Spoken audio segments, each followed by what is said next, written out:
We all love diversity, right? I mean, we take pride in being a very welcoming country. As long as people follow the rules and do their part to make this a great nation, all are welcome. Americans have diverse hairstyles. We have diverse musical tastes, diverse fashion choices, and of course, diverse food preferences. Yuck. But is the US one of the most diverse places in the world? Not even close. Atop the world's most ethnically diverse countries are all African nations, where there are many, many tribes and groups with their own languages and customs. When measuring ethnic diversity, the United States ranks towards the middle worldwide. We're slightly more diverse than Russia, but slightly less diverse than Spain. Canada and Mexico are more diverse than we are, believe it or not. South Korea and Japan are in the bottom 3. The least diverse country? North Korea. You can imagine why. Of course, when you measure diversity, you could measure way more things than just race. You could measure diversity in a number of factors, including religious diversity, gender diversity, age, and education. We'll address those, but today we're going to specifically measure ethnic and racial diversity. And because we're doing such a positive video, we got a major sponsor to pay for our research. So no driving today, yay! As such, sit back with a drink in your hand as we spend a lot of somebody else's money and fly to our most diverse states in the USA. And I told about equality, and it's true either you're wrong or you're right. If you're thinking about my baby, it don't matter if you're black or white.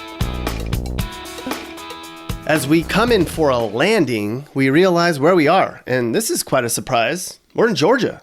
But when you look at the numbers, it makes sense. Here's why. In the United States, the racial makeup is as follows: 60% white, 18% Hispanic, 13% black, 6% Asian, and 1% Native American, and some other smaller races.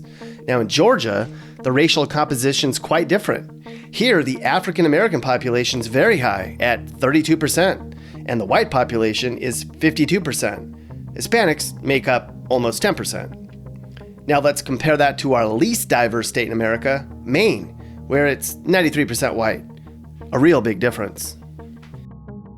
So we scored some fried chicken, awesome, and a ticket to paradise, or hell, depending on how you look at it, as we pull into Miami International Airport and Florida, our 9th most diverse state in the union.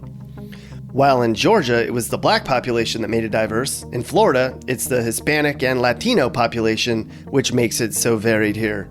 Florida's 53% white, 26% Hispanic, and 17% African American. That's a racial stew. Plus, Florida has the nation's largest Cuban population, which makes up 7% of the state's total population. That's a lot. Of course, like Florida, this channel's pro-diversity. After all, our correspondents include Mappy, who's white, Nappy, who's black, Juan, and of course, Mrs. Mappy, who's Jewish. I'm not Jewish. Yes, you are, Karen. I love racial diversity. I think we all need to love one another and appreciate our differences. I know you feel that way, Mappy. That's why you're liked more than anybody else on this channel.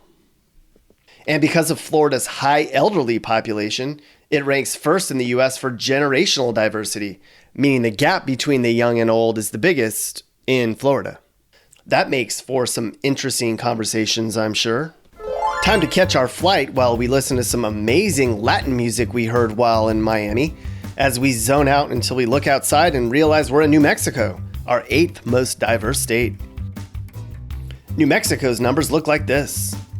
Notice that New Mexico is also 1.8% Asian. These 1.8% must have to learn to love tacos, as their typical food choice, ramen, probably gets boring after a while, right? Other interesting factors, New Mexico is also the 6th gayest state in America, where 0.5% of the population is gay. It's also the most Hispanic state in the union, and the 4th most Native American state too. Very diverse down there in New Mexico. Good for you guys, sticking together and making it work and all. So we picked up some amazing jewelry while we were there, thanks to the very diverse craftspeople of the New Mexico culture. And then we head out to our next stop. Hello, New Jersey. Here in the Garden State, God planted a lot of different seeds. The racial breakdown is as such, which shows there are nearly 4 major races here, since the Asian population stands at 10%. New Jersey has America's largest Italian population, and there's also a lot of Jews in New Jersey. 6% of Jewnersians are of the Jewish American population, good for the 3rd highest population in the U.S. Hey, Mrs. Mappy, have you ever thought about moving to New Jersey? I've heard it's a great place. I want to be on the Desperate Housewives one day. Well, then Mappy would have to make a lot more money then. But you certainly could be on that show since you're so much drama and all. We leave New Jersey with a bagel, really? That's it? As we fly from Newark all the way over to JFK. Sure, we could have driven, but it's other people's money, so why do we care? Of course, New York's one of the most diverse states. This chart shows just over half of the population's white. Notice New York is also 2.6% mixed race, which is also really high. New York's home to the nation's largest Dominican population, too. But New York City alone is what makes this state so diverse in many ways. Within New York City, there are more ethnic, racial, and cultural differences than anywhere else in the U.S. This map shows just how diverse the city is broken down by race. And that's not even taking into account the number of ethnicities here. Another interesting fact, 10% of New York City are either Muslims, Hindus, Buddhists, or Jewish. I need diverse like you, yeah, yeah. Yeah, yeah, yeah. Yeah, yeah, yeah. I need diverse like you, yeah, yeah. So in New York, we picked up this awesome iWatch. Somebody on the street said it was real, so that's good enough for us. Now, it's time to take a quick flight to Maryland. Maryland's the second least white state we've seen so far, after New Mexico. Here, half the population's white. Baltimore is the big reason Maryland has such a high black population. Baltimore is 63% black, which makes it the 5th most African-Americanist city in the country. Going back to 1940, Baltimore was 80% white. That's a big change. Maryland also ranks 4th in the U.S. in terms of income diversity. There's a lot of really rich and a lot of really poor people here. Hey, Nappy, have you been to Baltimore? No. Okay, then. Last time I asked you anything. While we were in Baltimore, we almost got jumped, so we didn't have any time to do any shopping. But that's okay, we still have our dignity, right? Sit tight, fellas. We're getting ready to land in the great state of Texas. Here in Texas, it's pretty much a white or Hispanic state. Of course, over time, Texas has become very Hispanic. This chart shows that over the last few years, the white birth rate in Texas has shrunk to 33%, and the Hispanic birth rate has risen and is now 47%. But across America, the birth rate for Hispanic women has fallen by 31% in the last 10 years. Why? That's because now 2 in 3 Hispanic women were born in the U.S.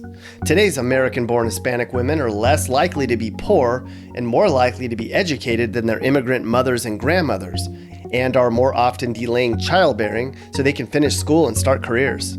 Hence, in many areas of America, the Hispanic population boom is slowing. Juan, are you going to make any more babies soon? You know, after you made one just a few videos ago? Great country this is, yes. All right, he doesn't want to talk about the scandal. In case you're wondering what that's all about, a while back, Mrs. Mappy had a baby she named Ricky, and he was of questionable descent. All right, we pull up to our 3rd most diverse state. Where are we, New Mexico again? Nevada? What? What makes Nevada such a diverse place? It's less than half white, for starters. The Las Vegas metro area makes up a quarter of the state's population. Due to this city's international flair, it's a big draw for people from all over the world. It has a large Filipino population, and 5% of Vegas's population is of mixed descent. Off we go as we catch a quick flight to our 2nd most diverse state in America, California. We won a little bit of money in Vegas, but then we lost it all again. Same as it ever was. Of course, California is diverse. And at the rate things are currently going, California will be atop this list at some point soon. When you look at this ethnic mix, you can understand why there are more various languages spoken in California households than in any other place in America. While most people assume California's diversity stems from the Hispanic population boom, in fact, it's the Asian population that's stemming a majority of the growth here. This chart shows that Asians have far surpassed California's recent immigration swing. As such, California has the nation's highest Chinese population too. As you can imagine, California has the most foreign-born residents. 27% of California's population was born outside of the US. In West Virginia, that number's 1%. Up, up, and away we go, everyone. This is your captain speaking. And guess what? We're about to land in our final destination. If you look outside your window, you'll notice we're in Hawaii. Yay, I love coming to Hawaii. Yay, even though I'm broke after that whole Vegas thing. Hawaii takes the diversity cake. Look at these numbers. There's also a few Native Americans here too. Nice. Did they canoe here? Hawaii is interestingly the third most economically diverse state too, meaning there's a big gap between the rich and the poor here. And 3% of people in Honolulu are Buddhist. If you've ever been to Hawaii, you'd know. This is a melting pot of cuisine. There's poke, poi, spam musubi. What is that? Spam sushi? Sounds gross. Lau lau, plate lunch. That's weird. And of course, shaved ice. So there you go, the most diverse states in the US of A. Many of these states are lived in by many of you watching right now. And if you're dying to know, these are the least diverse states in America, with Maine pretty much being one big white boy party. So while the states we talked about look like this, Maine looks like this. Thanks for watching. Hope you learned something. We did. As you go about your day today and you see somebody who isn't like you, strike up a conversation. Maybe you can make a new friend and get out of that narrow way of thinking for once. The end. Hey guys, if you learned something new or you just like this video, make sure to like it. And if you really like this video, make sure you hit that subscribe button so you get all of our videos about what it's like to live in different places in America. Peace.